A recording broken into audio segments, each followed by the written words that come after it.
बार की बात है, किसी जंगल में एक कौवा रहता था। वो बहुत ही खुश था क्योंकि उसकी ज्यादा इच्छाएं नहीं थीं। वो अपनी जिंदगी से संतुष्ट था, लेकिन एक बार उसने जंगल में किसी हंस को देख लिया और उसे देखते ही सोचने लगा कि ये प्राणी कितना सुंदर है। ऐसा प्राणी तो मैंने पहले कभी नहीं देखा। इतना साफ और सफेद, ये तो इस जंगल में औरों से बहुत सफेद और सुंदर है, इसलिए ये तो बहुत खुश रहता होगा। कौवा हंस के पास गया और पूछा, भाई तुम इतने सुंदर हो, इसलिए तुम बहुत खुश होगे। इस पर हंस ने जवाब दिया, हाँ मैं पहले बहुत खुश रहता था, जब तक मैंने तोते को नहीं देखा था।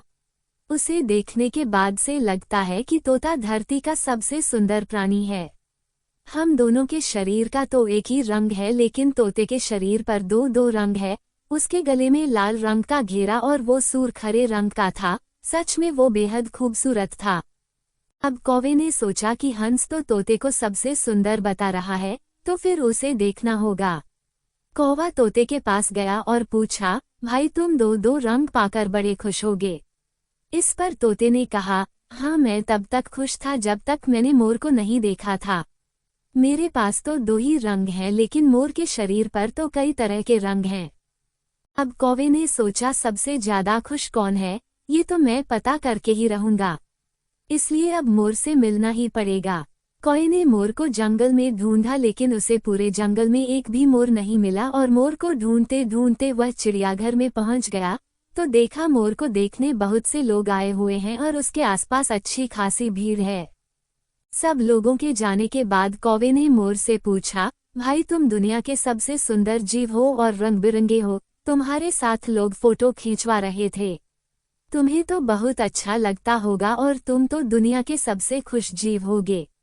इस पर मोर ने दुखी होते हुए कहा, भाई अगर सुंदर हूं तो भी क्या फर्क पड़ता है।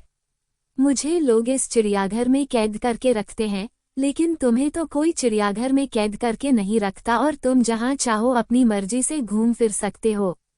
इसलिए दुनिया के सबसे संतुष्ट और खुश जीव तो तुम्हें होना चाहिए, क्योंकि तुम आजाद रहते हो।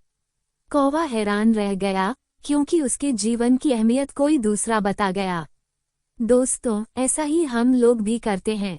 हम अपनी खुशियों और गुणों की तुलना दूसरों से करते हैं, ऐसे लोगों से जिनका रहन सहन का माहौल हमसे बिल्कुल अलग होता है। हमारी जिंदगी में बहुत सारी ऐसी चीजें होती हैं जो केवल हमारे पास हैं, लेकिन हम उसकी अहमियत समझकर खुश नहीं होते। लेकिन दूसरों की छोटी खुशी भी हमें बड़ी लगती है, जबकि हम अपनी बड़ी खुशियों को इग्नोर कर देते हैं।